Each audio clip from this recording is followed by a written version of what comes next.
losing it. Is it possible that while I was blacked out, the other Super Natsuki came back? That's one theory. Must mean Gluttony. I don't know. Something's happened. Some enemy is here. There's no way the tower is just doing this by itself. An enemy is here. why are they all so nice to me? I don't. Even if it's not Melee, somebody is here. Someone is causing this to happen. And it's not Re. ReZero Season 4 Episode 10 was very dark and exciting, guys, okay? So, Melee's passed out on the floor, right? So at the end of the last episode, we saw that she was talking to Subaru. They had a conversation, and then something happened, like Subaru was transported to like a new end game, or something happened psychologically with him, where now he wakes up and sees Melee on the floor, basically just out, just strangled, well, we know, strangled to death, right? And he's very confused. He's very confused. He has no idea what's going on here. And neither do I. I kind of don't know. And he's just going through a lot, man. He's going through a lot. And I feel as though watching this, I thought Melee was the person responsible, because we're seeing Melee throughout this entire episode kind of appear to him in visions, kind of similar to how what happened in season 2, when we saw the Sanctuary episode, the whole Sanctuary mission, right, where Garfield was fighting against Elsa, and when Elsa dies, she kind of haunts him a little bit, and in season 3, kind of throughout the entire thing, when they were doing the battle with all 10 Archbishops. So I thought kind of the same thing happened there. Melee dying, and now she's kind of haunting Subaru. That's what I thought. But now I'm starting to see, I think a whole separate entity is involved here, right? So, you know, so he decides to hide Melee's body, right? And normally, you know, when the thing written on his arm saying Subaru Natsuki was here, it just makes me think that someone's trying to frame him. Right? He's trying to be framed.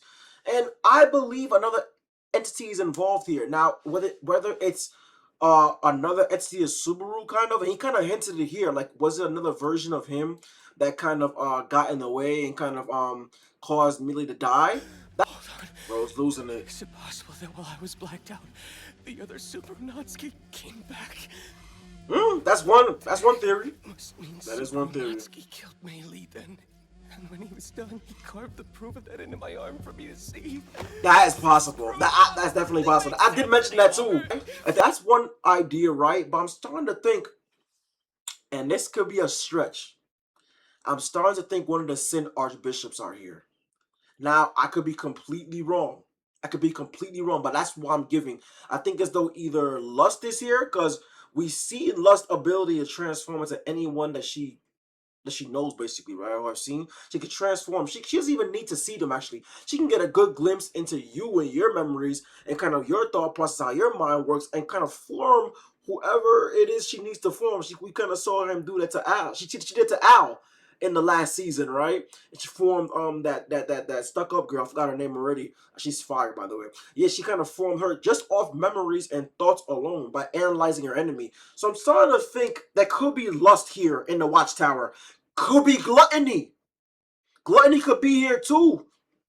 Lewis could be it. I know Gluttony is separated in 3 different entities. Like I think it's 3 triplets, right? So we have we saw all of them. I remember their names: Rui, Lewis, and the other one, right? I think Gluttony could be here. So it's somebody. I don't know if it's one of those 3. I have no idea. So either Subaru, Lust, or Gluttony, and they're here in the tower. That's what I believe. I believe this whole mindfuck is a way to kind of make Subaru just get more into this, more distraught and more confused and more crazy. But someone is playing to, and the fact that something's got written on his arm, I could tell someone's framing him, right? But then he has this whole conversation with Amelia. Not really saying too much here. Amelia's just saying that you can talk to me if you need anything. Typical Amelia stuff. Subaru, what's gotten into you? I can understand if you're upset, but you shouldn't say things like that. If you're hurting, you don't need to suffer alone. Please talk to me. If you're going through something, I'll stand by your side and go through it with you. You already been through this, man. It's crazy. He has to go through this again. Amelia doesn't know what's going on. Subaru has to deal with all of this by himself. It's unbelievable. It's so unbelievable. And I just hope that he's able to get through his whole thing. It's very sad to see him go through all this right now, man. It's absolutely wild. And yeah, so she's having a conversation saying, I'm here for you. You can always talk to me. And I love you, everything like that. And then Rom comes, right? Rom is suspicious, right? You can see Rom's suspicion. We see her at the end of the episode to confront him, but Rom doesn't look like she trusts Subaru whatsoever, and rightfully so. This isn't the Subaru that they all know and love. This is a memory lost version, and they'll probably think that he's an imposter. Like, all signs are leading to Subaru being the person that killed Melee. But again, we'll get to that in a second. So obviously Melee's dead, confirmed. Because if she wasn't dead, her book wouldn't pop up in the forbidden in the library, right? The second shelf from the top. Take a look at the book on the far right end. She's dead, right? And if you're dead, then you come up there, don't you? Melee portrait. Yep. Now they know she's dead. Did you read it? I haven't yet, I suppose. Only people who have died, their memories come back to this library. Handled with great care. So we already know she died, right? The books of the dead literally means that if you die, your book pops up here, right? And then Beatrice notices right away that she finds her book, right? Charlotte pops up. That was cool. And Charlotte also, again, a huge wild card. But anyway, I'll get to her later on. But they're debating on who should read Melee's book, what's on the shelf. Beatrice says that it's either the best options are either Subaru or Julius. I agree, right? And Subaru, knowing the tragic character that he is, he's gonna be the one to look at it, right? He takes a look and sees all of Melee's memories. Here goes. Something weird is going on.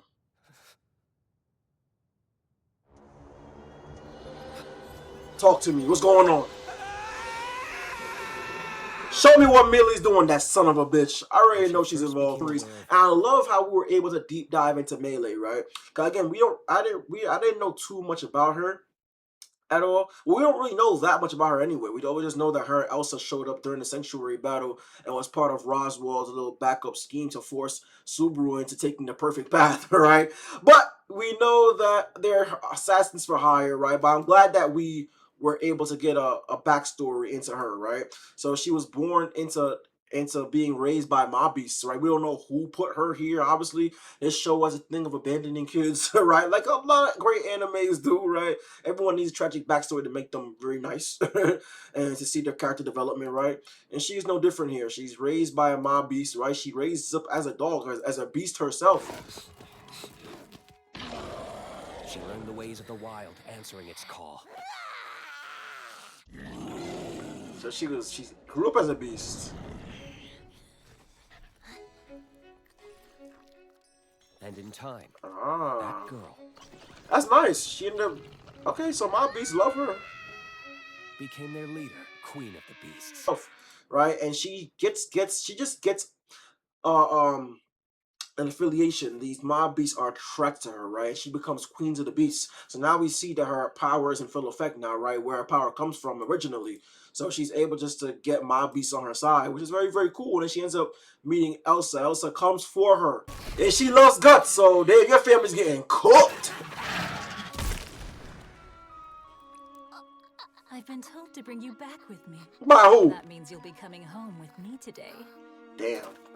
Elsa was told to go get this person, to go get Melee, right? And we know now that she was told to go get Melee by the Sin Archbishop of Lust. That was her, right? But I love how they were able to get a little bit close here, right? Elsa takes care of her in her own twisted way, right? Make sure she bathes XYZ, right? And again, Melee is growing up confused, right? All she knows is that Elsa destroyed her family of mob beasts, right? So the show makes us think that she harbors sadness and kind of hatred for Elsa, right? And she's just a poor, confused girl whose mind is fucked, right? She's born up as a beast, not even as a human being, right? So yeah, we see her confronted by the Archbishop of Lust, right? That she's scared of her already. She's surely scared of Lust's power, and who wouldn't be, right? Oh, boo-hoo. Such boring, uninspired excuses won't work on me. Witch of Lust. Sin Archbishop of Lust. So cry out for my sake. Sin Archbishop of Lust. I hate that bitch. I literally just finished season 3 yesterday, guys. Oh my gosh, I hate her, right? We already seen her power in the last season. She's able to transform herself and transform other people into whoever she wants, right? Very, very scary. And that dragon blood, oh my god, just it's unbelievable. Let's ask Crochet about that, right?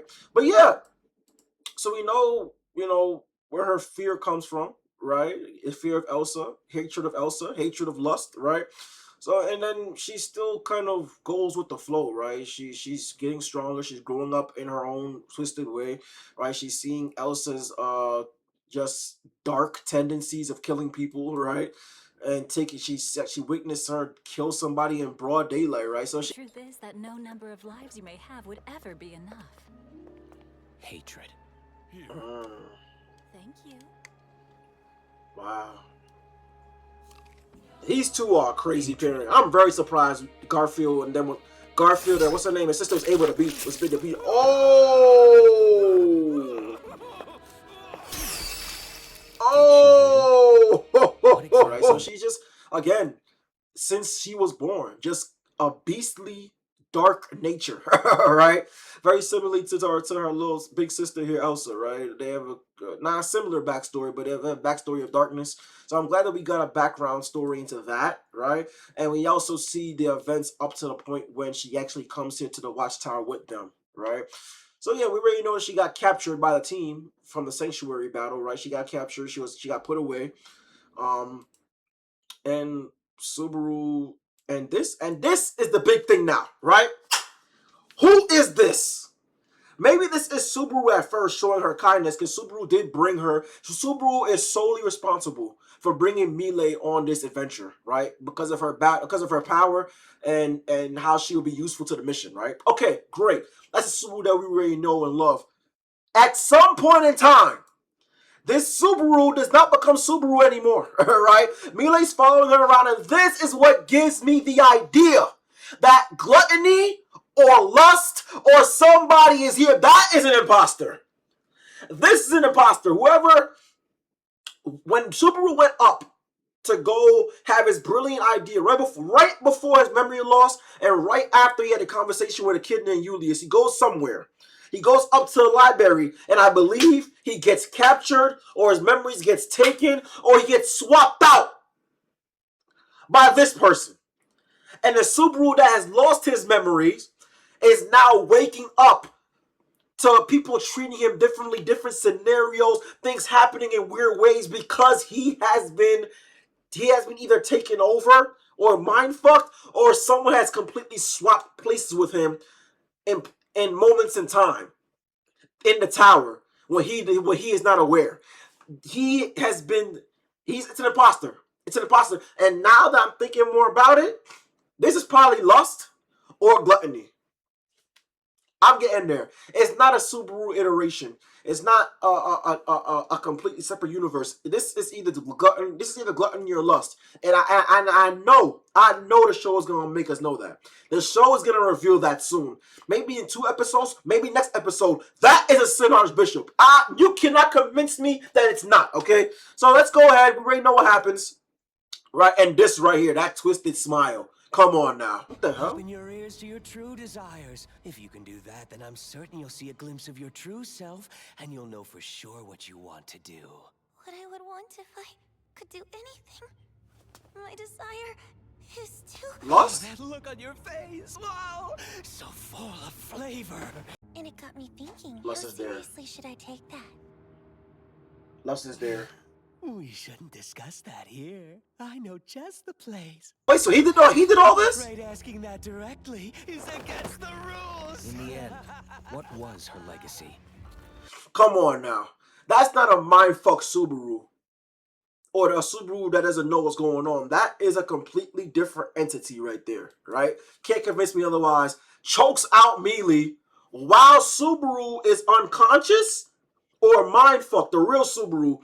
That imposter chokes out Melee, and now he's being framed. Now he's being framed, and now he has no idea about his own identity. And now he's having a paranoia episode because he's been swapped out. He doesn't understand that, right? He's not there for it, but someone's impersonating him, and he's waking up to these things happening around him, right? That's exactly what's going on. Can't convince me otherwise. So now they're all sitting here trying to figure out what's happening. Subaru's losing his mind. They're saying don't touch the book anymore, right? They're all starting to question what's happening. Ram is very suspicious, as she should be. Everyone has complete faith in Subaru, but Ram has been known to be very, very keen in situations like this, right? So again, we're going back here. Julius is saying, is there anything else that you know? Subaru says, no, I don't know anything else. Rem is still knocked out. And that someone impersonated Rem too as well. That person that cut off Subaru's head in the last episode during his right before his return by death, that was an imposter. The Subaru that choked out Melee, that was an imposter. I know for a fact. You can't tell me otherwise. I know. Just by the events of season 3 alone and knowing what these Sin Archbishops can do, I know for a fact they're here in the Watchtower. Gluttony, I don't know, something's happened. Some enemy is here. There's no way the tower is just doing this by itself. An enemy is here. Why are they all so nice to me? I don't. Even if it's not Melee, somebody is here. Someone is causing this to happen. And it's not Reed. But anyway, it's not here or there. The story doesn't know that yet, right? So he's scared, and Melee, whoever this is an imposter, right? The fact that no one else can see them is very confusing to me. So I can't tell if this is a result of Subaru looking in the book and both his memories and Melee's memories have been kind of mind fucked together, and now he's kind of just seeing Melee as a ghost, or is that just an outright imposter that only Subaru can see and no one else can see? That's one of those things that's happening. We'll find out what happens and what the real story is, right? Subaru's losing his mind here. I just feel absolutely bad for him because the enemy has infiltrated and has got everybody all confused. And another thing, keeping them from completing the test. Like they've completely forgotten about Reed. And I love how Anastasia kind of just makes her point known. Look, we can't be worrying about this whole mindfuck situation all day. We have things to do. Like I have to get Anastasia back. We have to complete these tests. This is just one thing that's kind of hampering us from continuing the process of why we came here, right? Listen, we can't waste any more time on this. You sure seem awfully determined to get things moving along. Our remaining Facts. food I supplies say are so, low, too. Miss Anastasia may not be Miss Anastasia right now, but her point is still valid. I want to conquer this tower post-haste and return Anna's body to her. I understand. Right, and I agree with that. That's a very bold statement, even considering everything that's going on. It's kind of ruthless. It's kind of not showing empathy a little bit, but hey, it is true. It is true. She makes a great point. And Sharla being the only person that I think Subaru currently trusts right now at this point for him. He could trust everybody, but the only person that he could probably trust right now is Sharla, because Sharla is keeping everything a secret, right? Sharla probably already knows what's going on, and now we know for a fact that Ram knows what's going on, right? So Sharla and Ram knows things that everybody doesn't know, and Ram is completely suspicious here. I wonder what she's gonna do to this person, this version of Natsuki. I don't think this is the imposter Natsuki, obviously, but Ram sees him as an imposter. Or rather, whatever I should call a fake. Barusu's Subaru Natsuki's good-for-nothing copy. All I did was walk around the tower at night. Why are you making me out to be the bad guy for that? Did you assume that no one saw you? Well, you'd be wrong. And I just hope they're able to figure out that someone is there fucking with them. I know, but hopefully they can figure it out. Guys, this is an absolute crazy mindfuck anime. I understand why the ratings are so high. I understand why everybody loves it so much. I get it. And now that I'm all caught up, this anime is absolutely crazy. I haven't seen an anime like this before. Psychological warfare at its finest, mixed in with the emotions. Legend, like everything you feel everything in this anime. It all comes to you at once. You can feel Natsuki's pain. You can feel the confusion. And I absolutely love it. All right, guys. Look forward to episode 11 coming next week. Hopefully the team will be able to figure out that some archbishop or somebody is here talking with them, all right? Guys, thank y'all so much for the vibe. On the bottom of the screen, you will see a panel showing all the anime that we all react to on this channel. ReZero is one of our shonen anime. Look out for episode reactions every single week. Also, YKTV store online merch coming real soon, okay? Spreading positivity and confidence with a style powered by you. And do not forget to follow me on my social media for YKTV updates and edits. The link to my socials are in the description. Do not forget to share, like, comment, subscribe. You know the vibe. And don't forget the motto, guys. Don't forget to live, laugh, love, and enjoy life, all right? Take care, y'all. Peace.